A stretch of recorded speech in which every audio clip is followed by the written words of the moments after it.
అదేంటి నాయన అంత కష్టపడుతున్నావు?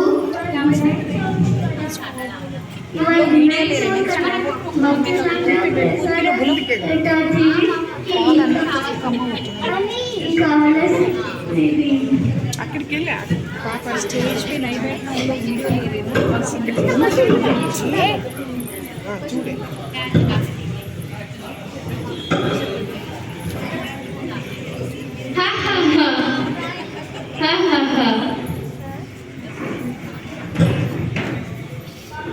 చంద్రుడా, నువ్వు నా పుత్రుని చూసి నవ్వుతావా?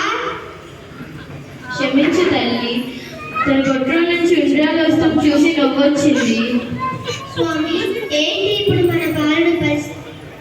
బాధపడకు పార్వతి, ఏదో ఒకటి చేస్తారు. నాగేంద్ర, వెళ్ళి మా పుత్రుడు పొట్టం చుట్టుకో.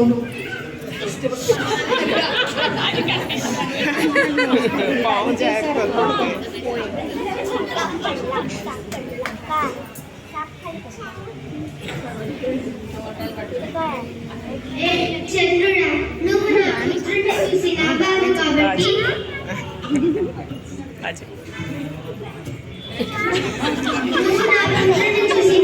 కాబట్టి ఇవాటి నుంచి నిన్ను చూడకూడదు. చూస్తే వాళ్ళు అందరూ అపనిందలు పాలవుతారు. ఇదే నా శాపం. ఎలా తల్లి, మీరైతే దేవుళ్ళు, మీరు చంద్రుడిని చూడలేరు.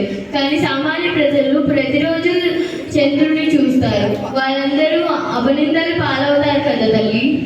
అయితే ఏ రోజైతే వినాయక చవితి జరుగుతుందో ఆ రోజు చంద్రుడిని చూడకూడదు. చూస్తే వాళ్ళు అపనిందలు పాలవుతారు. ఎలా తల్లి, ఆ రోజు పొరపాటున చంద్రుడిని చూస్తే వాళ్ళందరూ అపనిందలు పాలవుతారు కదా తల్లి. అయితే ఎవరు వినాయక చవితి నాడు వినాయకుడికి పూజ చేసుకొని వినాయకుడి కథలు చదువుకొని తల మీద అక్షంతలు వేసుకుంటారు. వాళ్ళు వినాయక చవితి నాడు చంద్రుడిని చూసినా కూడా అపనిందల పాలు కాదు. ధన్యవాదాలు.